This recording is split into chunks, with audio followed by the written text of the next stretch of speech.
তো দর্শক,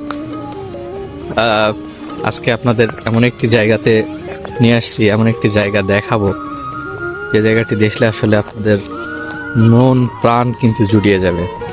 বাংলার যে এত সুন্দর রূপ, অসাধারণ প্রাকৃতিক যে দৃশ্য, প্রাকৃতির যে অসাধারণ রূপ লীলা, সেটির কিছুটা অংশ আপনাদেরকে তুলে ধরার চেষ্টা করব। এই মুহূর্তে আমরা আছি কিন্তু এই জায়গাটি নাটোর জেলার বিলমারিয়া ইউনিয়ন। এটা ঈশ্বরদীর খুব কাছে আর কি। এই যে বাচ্চারা খেলাধুলা করছে আর কি, এটা হচ্ছে নদী আর কি। নদীটা শুকিয়ে গেছে, বালু দেখতে পাচ্ছেন।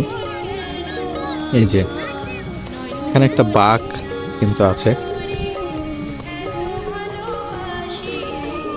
এটা অনেকটা শুকিয়ে, এই নদীটা শুকিয়ে গেছে অনেকটা, মানে পদ্মার শাখা নদী। যে দূরে দেখা যাচ্ছে আর কি, নৌকা দেখা যাচ্ছে, ওখানে পানি আছে।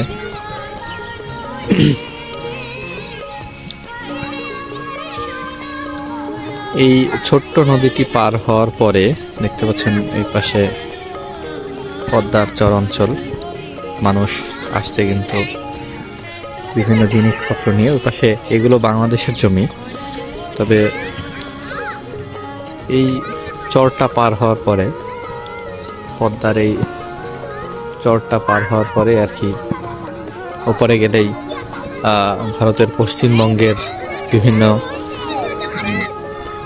জেলাগুলো পাওয়া যাবে। অর্থাৎ ভারতের পশ্চিমবঙ্গের নদিয়া, মুর্শিদাবাদ খুব কাছাকাছি আর কি এই চরটা পার হলেই। এদিকে সামনে যে দেখা যাচ্ছে পশ্চিম দিক, এখন সূর্য অস্ত যাওয়ার সময় প্রায় চলে এসছে আর কি। এখন ঘড়িতে সময় 5টা, 6টার আগেই সূর্য ডুবে যাবে।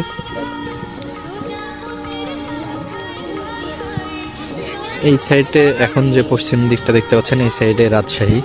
এই নদীটা পার হলে, নদীর বয়ে গেলে আর কি রাজশাহী পাওয়া যাবে। এই নদী দিয়ে গেলে, নৌকা দিয়ে গেলে রাজশাহী পাওয়া যাবে। অসাধারণভাবে কিন্তু বালির মধ্যে কিন্তু তারা ফুটবল খেলছে, আমরা দেখতে পাচ্ছি। খুব সুন্দর একটি মনোরম পরিবেশ। এরকম দৃশ্য আসলে গ্রামে না আসলে আপনারা এরকম দৃশ্য দেখতে পাবেন না। কি একটা দৃশ্য আমরা দেখতে পেলাম। বালুর মধ্যে দিয়ে সে উল্টোভাবে কিন্তু ডিগবাজি লাগলো আর কি। নিচে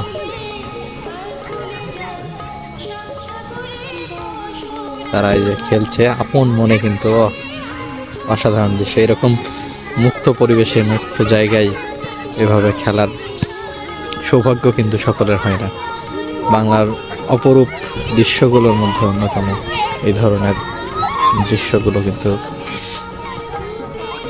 সব জায়গাতে দেখতেও পাওয়া যায় না। আমরা দেখতে পাচ্ছি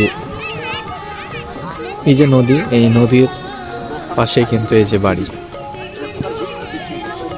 কত কাছে। হয়তো তাদের একদম বাড়ির যে ধারটা দেখা যাচ্ছে, একদম কিনার পর্যন্ত পানি চলে যায় যখন পদ্মায় ভরপুর থাকে ওই সময়।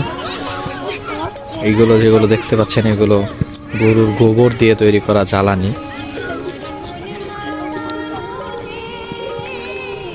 এখানে পদ্মাতে অনেক ফসল কিন্তু হয়ে থাকে, গম, মসুর, বাদাম সহ ভুট্টা। এপাশে আরো অনেক কিছু আর কি হয়ে থাকে। নিচে আরো একটি ডিগবাজি কিন্তু আমরা দেখতে পেলাম। এখানে দুজন খেলছে।